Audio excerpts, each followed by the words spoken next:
estariam investindo no Brasil, as que não tinham estaleiro, no caso principalmente da Jurong. Isso também afeta a área industrial?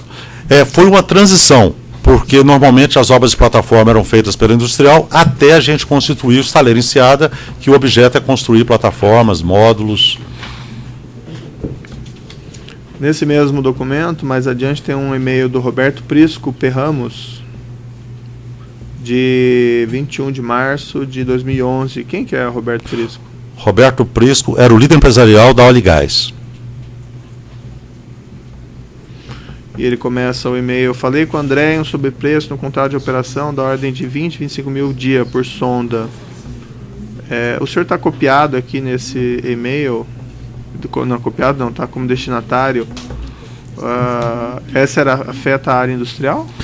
Nessa oportunidade, como o estaleiro não estava constituído e o Roberto é o operador das sondas, a área dele, caso ele viesse a conquistar alguma sonda, nós faríamos a sonda, até o estaleiro ficar pronto. Por isso que o senhor estava recebendo essa informação? Sempre. E também o senhor Marcelo Odebrecht aqui figura como... Porque o Roberto seria investidor em sonda. Roberto Prisco, que era o líder empresarial da Oligás. Tá. Porque era um investimento volumoso isso? $1 bilhão aproximadamente cada um. Então, nesses assuntos, o senhor Marcelo era consultado? Não, ele já era até informado, porque o investimento desse porte teria que passar até pelo Conselho.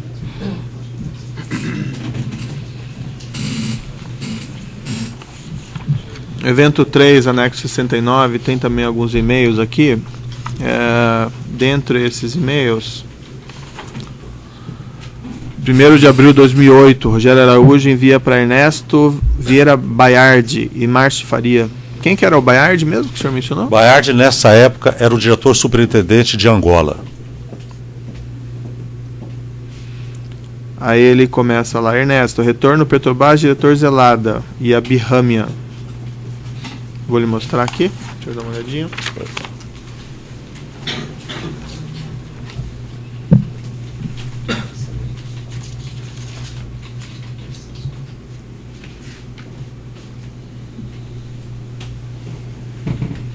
Eu sei de que se trata, sim, excelência.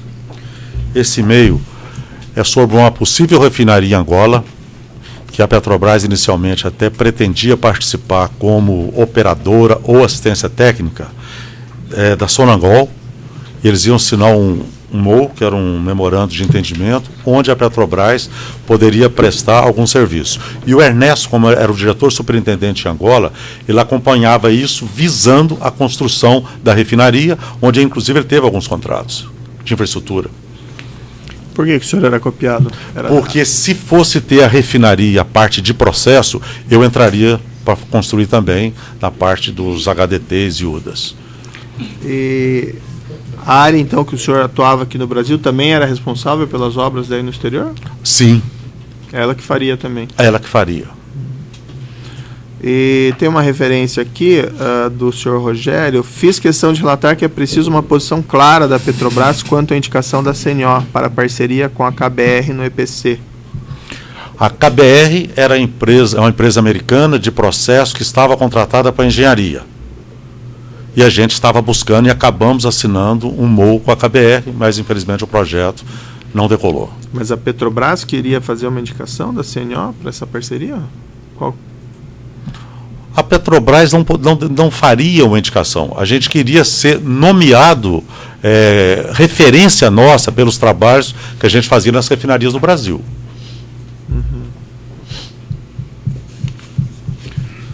Essa questão das contas da Odebrecht, segundo aqui a acusação, na Suíça, senhor Márcio, Smith Nash, Golac, Sherkson, Ravensur, Arcadex. O senhor pode me esclarecer isso? Excelência, eu tomei conhecimento disso na denúncia. O senhor nunca teve conhecimento disso antes? Não. Ninguém na Odebrecht sabe sobre as contas que a Odebrecht mantinha na Suíça? Eu não sei.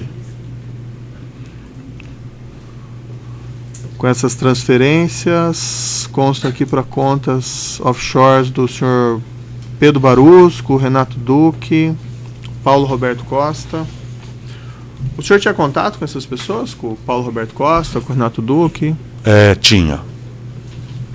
Eu tinha contato institucional com o Paulo, com o Duque, e o senhor mencionou aí Pedro Barusco. Pedro Barusco eu conhecia, mas nunca estive com ele. O senhor nunca tratou sobre pagamentos, propinas com eles? Absolutamente. Qual a área da Odebrecht que tinha mais volume de negócios com a Petrobras? Área industrial e talvez a Braskem na compra de nafta. Em termos de valor, eu não sei. E consta aqui na denúncia que teriam sido pago, segundo a denúncia, que 13 milhões de dólares e 1,9 milhões de francos suíços para o senhor Paulo Roberto Costa, Pedro Barusco e Duque, através de contas da Odebrecht mantidas na Suíça. O senhor não tem nenhum conhecimento sobre isso? Eu não tenho conhecimento, eu nunca orientei, nunca instruí e nunca solicitei nenhum pagamento nessas contas. Sendo eles pessoas da sua área, o senhor nunca mencionaram nada? Absolutamente. Depois que houve essa investigação, operação Lava Jato, começou a aparecer o nome da Odebrecht, foi feita alguma apuração interna sobre esses fatos? Sim, senhor. Assim que foi publicado na mídia, as primeiras notas que mencionavam a Odebrecht, no caso da engenharia industrial, nós constituímos um comitê de investigação totalmente autônomo e independente, com essa finalidade. Tivemos, inclusive, um apoio da dona Olga da Braskem, que ela tinha muita experiência em compliance, e a primeira coisa que nós fizemos foi, em relação às empresas mencionadas na mídia, fazer uma devassa contábil em todas as obras da engenharia industrial. E essas contas no exterior? Conta no exterior, quando saiu na denúncia, eu já não estava mais na empresa. Mas não se sabia antes na Odebrecht que ela tinha essas contas no exterior? Não.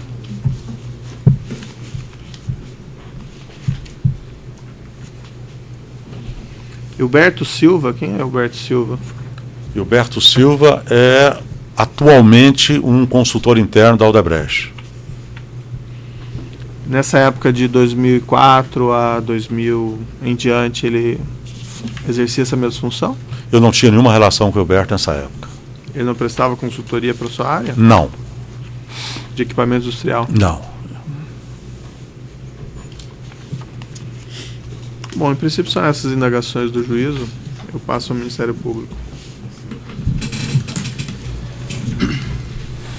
Bom dia. Bom dia.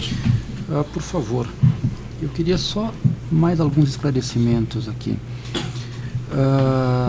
O senhor teve algumas reuniões com Paulo Roberto Costa ao longo do tempo que o senhor trabalhou na Odebrecht. O senhor poderia explicar o motivo dessas reuniões? Eram reuniões institucionais com o Paulo. Eu tinha com ele no máximo 3 vezes por ano, em média. Certo. Tá. E com Alberto Youssef? Alberto Youssef, eu estive com ele 2 ou 3 vezes. Tá. E que assunto o senhor tratou com ele? Eu recebi o Alberto Youssef por uma indicação informal do nosso companheiro de empresa, Alexandrino Alencar, pediu que eu recebesse. Assim o fiz, estive com ele em um café, onde ele veio me oferecer serviços de empresa que ele representava. Empresas da área de tubos, da área de transporte e outras coisas. Transporte, parece que alimentação, não me recordo. Tá. E o ex-deputado José Janine, o senhor conhece? Não conheço, só pela mídia. Foi apreendido, e consta dos autos, uma mensagem que o senhor trocou, uma sequência de mensagens que o senhor trocou com Alberto Youssef. Eu posso lhe passar? Acho que deve haver alguma confusão. Deve haver confusão, que eu nunca tratei de mensagem com ele. Não, nunca tratei. Tá. Nunca falei por telefone. Márcio não é o senhor? Não. Sou eu. É Márcio Bonilho da Sanco, Dr. Welter. Eu nunca troquei mensagem com o senhor Alberto Youssef. Márcio Bonilho da Sanco. Bom, o senhor foi indicado por Paulo Roberto Costa como sendo o seu contato, o contato dele, perdão, para tratar de assuntos relativos à propina. O senhor poderia confirmar, negar isso? Nunca tratei de assuntos de propina com Paulo Roberto Costa. Nunca? Nunca. Tá. E em relação às contas no exterior, também o senhor não... Da mesma maneira que eu Tem nenhuma respondi para informação. Vossa Excelência. Eu estou satisfeito, obrigado. Os outros defensores, fora do próprio acusado?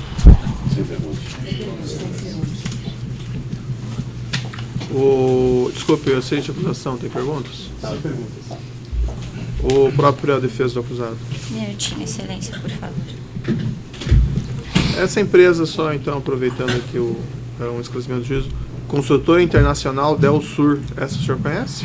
Nunca ouvi falar, e quando isso saiu na mídia, a empresa fez um anúncio público que não era da Odebrecht. Sim. Sr. Márcio, o senhor conhece Bernardo Freiburghaus? Não conheço, nunca ouvi.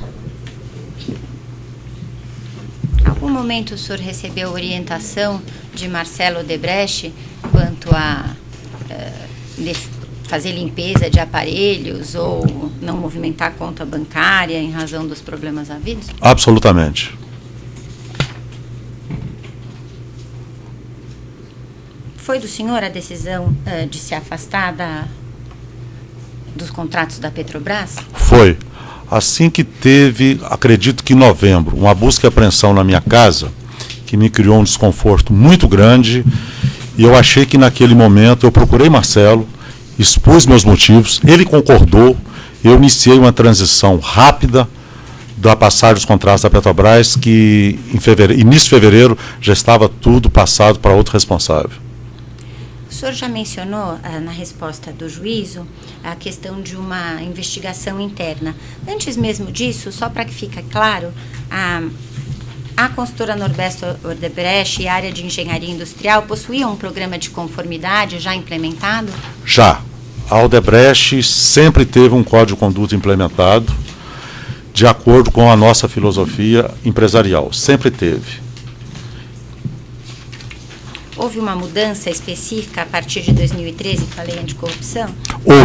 Houve uma resolução do diretor-presidente muito mais ampla, em consonância com a lei anticorrupção, que também estava sendo aplicado na engenharia industrial, que inclusive aconteceu no meio da Lava Jato. Havia algum regramento, desde há muito tempo, com relação a brindes institucionais no final do ano? Havia.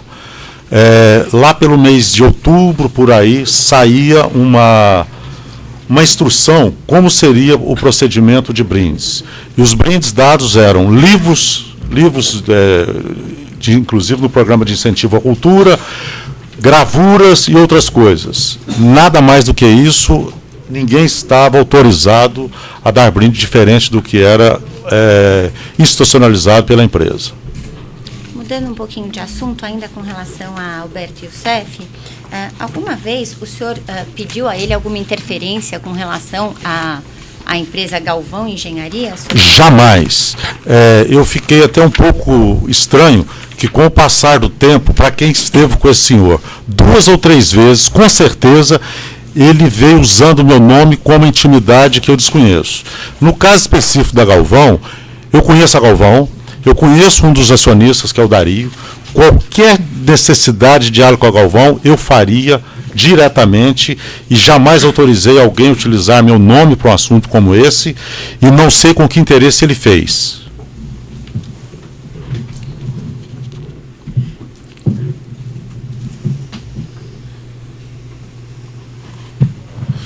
Sr. Márcio, o senhor é cidadão suíço? Tem passaporte suíço? Tenho passaporte suíço proveniente porque meu sogro era suíço.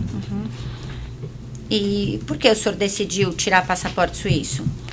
Passaporte suíço eu tirei, a única vantagem de fato que tem é você não precisar de visto para ir para os Estados Unidos e não enfrentar fila quando você vai para a Europa. O senhor sabia, o senhor teve a sua prisão requerida, indeferida pelo nobre juiz e depois disso o senhor estava sendo investigado, o senhor prestou depoimento e tal. Algum momento o senhor considerou a hipótese de se mudar ou de ir embora para a Suíça? Deus me livre, jamais.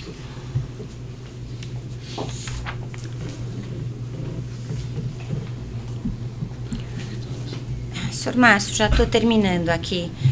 Em relação à obra do prédio de Vitória, que também consta da denúncia, essa era uma obra da área de engenharia industrial? Não, era uma obra da infraestrutura. O senhor teve alguma participação na conquista, na execução dessa obra? Absolutamente. O senhor já trabalhou ou conhece Paulo Bogossian, da empresa? Conheci Paulo Bogossian de nome na denúncia, não conheço. Senhor Márcio, o senhor gostaria de dizer alguma coisa em relação ao que mudou na sua vida depois da busca e apreensão lá atrás e, obviamente, agora que o senhor está preso aí há 4 meses já? Gostaria. Quando da busca e apreensão na minha residência no mês de novembro, o que aconteceu com a minha família foi, assim, 1000 vezes superior ao que aconteceu na empresa, para o impacto que isso deu e continua dando. Eu só compararia isso ao que aconteceu em 82. Eu venho de uma família grande, minha mãe teve 10 filhos, e eu perdi um irmão de 20 anos de acidente em 82. Esse negócio tornou, porque minha família mora no interior, numa cidade pequena, de 30 mil habitantes, e meu pai, velho, minha mãe também, a demanda que isso causou na minha família e o dano é uma coisa mais irreparável que existia. Ambos entraram em depressão terrível. Felizmente, pela indefinição da minha prisão, eu tive a oportunidade de participar com meu pai algumas vezes, que o estado de depressão dele foi tão forte que ele chegou a falecer em maio, um mês antes da minha prisão. A família continua chocada. E outro evento também, nessa mesma linha, que eu tenho um sobrinho, filho único da minha irmã, de 10 anos, ela teve esse filho de uma gravidez tardia, e esse meu sobrinho, ele está com um câncer muito grave. E há 2 anos atrás, ele mudou para minha casa em São Paulo, que é de Belo Horizonte. Em São Paulo tem mais recursos para esse tratamento. E depois disso, a ajuda que eu estava dando, eu não pude mais dar. Ficou uma coisa completamente difícil, porque meu cunhado trabalha em Belo Horizonte e eu que estava dando apoio. Ele está lutando. Até agora, apesar é um câncer que não pode fazer cirurgia, é um neuroblastoma muito complicado na suprarrenal. Então, isso prejudicou a minha família de uma maneira irreparável, que eu não sei. Espero ver minha mãe, que também já está velha, antes de acontecer o mesmo que aconteceu com meu pai. Mais uma coisa? Não, Excelência. Não, o juízo sente por esses problemas na sua família, senhor Márcio Faria. Excelência, Oi? O senhor ainda ia fazer mais esclarecimentos? Sim. Eu vou, infelizmente, com todo o respeito e acatamento, o meu cliente já respondeu às indagações do juízo do Ministério Público, e ele já, inclusive, agora está mais emocionado. Eu acho que a partir daqui ele vai se reservar o direito de não dizer mais nada. Ele esclareceu a todas as indagações, então acho que a partir desse momento ele vai ficar em silêncio. Tá bom, mas eu vou fazer mesmo assim. Pois não. Quem na Odebrecht poderia me esclarecer sobre essas contas na Suíça, então, senhor Márcio? O senhor não sabe, o Rogério Araújo não sabe, ninguém sabe sobre essas contas. Quem que poderia esclarecer? Não é da minha área. O senhor não sabe dizer ninguém, então? Não sei. Uma geração espontânea essas contas lá no exterior? Desconheço as contas, Excelência. Tá bom. O senhor tem investimentos na Suíça? Tenho. O que o senhor tem investimentos lá? Eu tenho dinheiro na Suíça e em outros países também. Contas em seu nome mesmo? No meu nome, não, na Suíça, de uma empresa que é controlada por mim, eu sou o BO, e nos Estados Unidos, uma conta na pessoa física. Que conta que é essa na Suíça? Na Suíça é uma conta que eu fiz remessas através do Banco Central, 4 contratos de câmbio. Por que o senhor fez essas remessas? Eu fiz essa remessa por diversificação de investimento. Eu tinha plena certeza, não como ocorreu, porque eu fiz remessa que nos 4 contratos de câmbios que eu fiz, o câmbio estava mais ou menos entre 2,20 e 2,30. Eu não esperava que fosse chegar a 4. Quando que o senhor fez essas remessas? Fiz o ano passado, antes das eleições, porque eu temia pelo cenário político a reeleição da Dilma. Quanto que o senhor enviou? Aproximadamente, eu acredito que 7 a 8 milhões de reais, ou algo assim. Eu tenho os contratos de câmbio que consta no DCBE. Esse dinheiro está lá ainda? Está intacto. Foi bloqueado? Não foi bloqueado. Que eu saiba, não. O senhor não pode usar esse dinheiro para aquele custeio que o senhor mencionou, do problema de saúde do seu sobrinho? Eu posso ajudar alguma coisa, mas meu cunhado está tendo alguns recursos também. Se precisar, eu vou ajudá-lo. Posso até vender algum bem. E o senhor mencionou que tem também conta nos Estados Unidos, isso? Tem. Isso proveniente quando eu trabalhava no exterior. Esses valores dessas contas é do seu rendimento de trabalho? Na São Odebrecht? rendimentos de trabalho e estão devidamente declarados. O senhor tem outras propriedades na Suíça ou só essas contas? Não tem nenhuma propriedade. Só essa conta. Bom, era esclarecimentos então. Então pode interromper.